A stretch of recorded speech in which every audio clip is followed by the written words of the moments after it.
The 6:30 CHED Afternoon News with Jaylen Nye. Weekdays at 2 on 6:30 CHED. We know that when things got shut down a year ago, when kids got sent home from school, when parents got sent home from work, a lot of them, everyone trying to figure out how to do work from home, or a lot of folks anyway. It was a real learning curve. We wanted to explore that side of the pandemic in our next segment, starting with our first guest, Katrina Stebner. Katrina is a mom to a 16-month-old. She's 5.5 months pregnant with her second child. She's also a nurse who is back to work on a casual basis. She joins us now. Katrina, welcome to the show. Hi. Well, thanks for joining us this afternoon. So you were on mat leave when all of this started. What was that like for you? Were you worried about doctor's appointments? How did that happen? Like, where was your head when all of this went down? Well, I was kind of in an interesting spot when all this started because my husband had been away with work for a couple of months. So I was excited to have him home and be able to start taking baby out to things like swimming and events at the library and stuff. And then everything just shut down and we were stuck at home, and there was nothing, there was no social events. There was no nothing. So it was very isolating to start with. How concerned were you about your baby not being able to be around other babies? That socialization aspect when it comes to kids. I'm very concerned. I'm interested to see the ramifications of this as she grows up and becomes a person, and even just little things like, I haven't got the chance to take her to a swimming pool to even learn how to swim a little bit and to really meet other kids. For that reason, when I got her into daycare this November, I was actually really happy because it was her first experience to really see other children and socialize. How worried were you about, making that decision to put your child into daycare? Concerns about infection, that sort of thing, whether the daycare was following all the rules, risking exposure. What went through your mind leading up to that decision? Oh, it was very anxiety-inducing. I worried about, what was I going to do if she came down sick and, I had to miss a lot of work. If they weren't following the regulations, which, we got her into a pretty good daycare, which I'm really thankful, and they are very clean and they seem to follow everything. But just being in a group situation, it's very worrying, and I was concerned as to how it was going to go, but, I've been very grateful because it went very well, and we haven't had problems other than she's had the sniffles a couple of times. So. Okay, Katrina Stebner joining me this afternoon. Katrina's a mom. She's got a 16-month-old babe, and she's 5.5 months pregnant with her second child. Also a nurse, back to work on a casual basis. You've gone back to work. Going back to work as a nurse, Katrina, I mean, that must have been, again, one of those things going, giving the situation in hospitals, that sort of thing. Tell us about that and what it was like going back to work. Well, that was terrifying because when I came back from mat leave, I actually worked in intensive care. So knowing that I would be very much on the front line, working in intensive care, working with the sickest of the sick, with COVID and without, was really terrifying. So I was happy that I was going back casual because I had a little bit of control over it, at least that way. And then in October, I actually got a new position and I started working in home care. So I've actually been working closer to full-time in home care, which is nice because I don't feel quite as I'm at the front lines as I was. But yeah, it was something I needed to do for childcare anyway. So yeah. You're pregnant again. Congratulations. Thank you. Pregnancy during a pandemic. I mean, doctor's appointments, all of that sort of thing.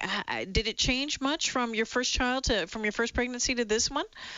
I mean, I'm always a little bit more nervous going into public places, and now you have to wear a mask, and there is a concern that floats in the back of my mind that when I deliver this kid, is I'm hoping that my husband will be able to be there, and I would love for my mom to be there too, but I know that that's probably not the reality. And so I worry with my last child. She was in the NICU for a few days after she was born, and so I worry about things like that and the situation, but you just have to take it as it comes, I guess. It's just a lot. There's a lot there to think about, isn't there, Katrina? It's just for the past year, I think a lot of us have just had a lot on our mind, and depending on where we are in our lives, those stressor levels can be quite high. So, what have you learned about yourself and about your family, about your child, maybe the resiliency of it all over the past year? Well, I think like a lot of people, like you learn to appreciate the connections that you have, and I know now we kind of cohort with my parents because we depend on them a little bit for childcare, and seeing that connection between my mom and dad and my daughter, I think means more to me than it would have pre-COVID, because she doesn't get to see anybody else, and she's really developed a close bond. And yeah, and when we were talking about socialization, that's something that I've been thinking a lot about, and we've talked a few times with a couple experts on the show here. I'm really interested in seeing about, kids who were born over the past year and maybe not being around other kids as much, what kind of impact that might have on them down the road or in the next couple of years when it comes to development. And I think we'll look back on this, and there's going to be a lot of studying done, and there's going to be a lot of analyzing. And, I think we just keep moving forward the best we can. I've been asking people, and I'm going to ask you as well, Katrina, before I let you go, what's the first thing that you're going to do when restrictions are lifted and we are quotes back to quotes normal? What do you want to do? What's on the plans? Oh, live music. I miss live music so much. Live music.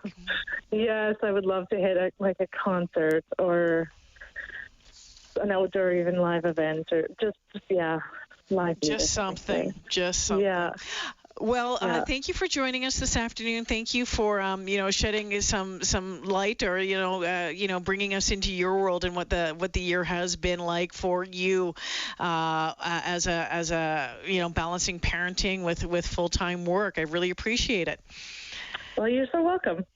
Yeah, take care. That's Katrina Stebner this afternoon. I saw a text earlier today, or a tweet earlier today, someone saying, anyone who asks me to, when restrictions are lifted, anyone who asks me to do anything this summer, go for ice cream, go rollerblading, go to live music, walk their dog, go dancing, a sweaty hug, I don't care. I am in for it.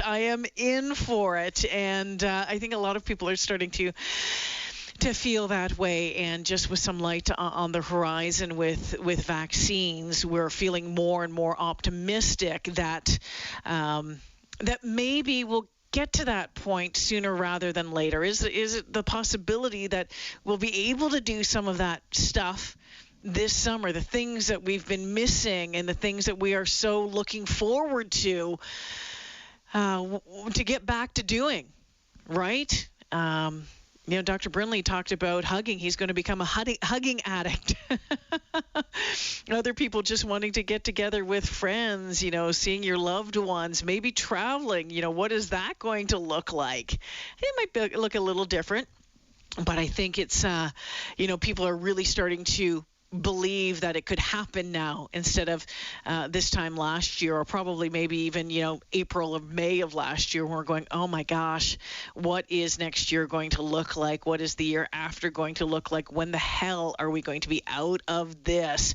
3:15, we'll continue the conversation in just a couple of minutes. On the other side, Russ Moore, the father of a 8-year-old daughter, who also works for 630 Chet. He's the audio producer, the creative audio producer for our station. He's been working at home, juggling his daughter, who is learning at home.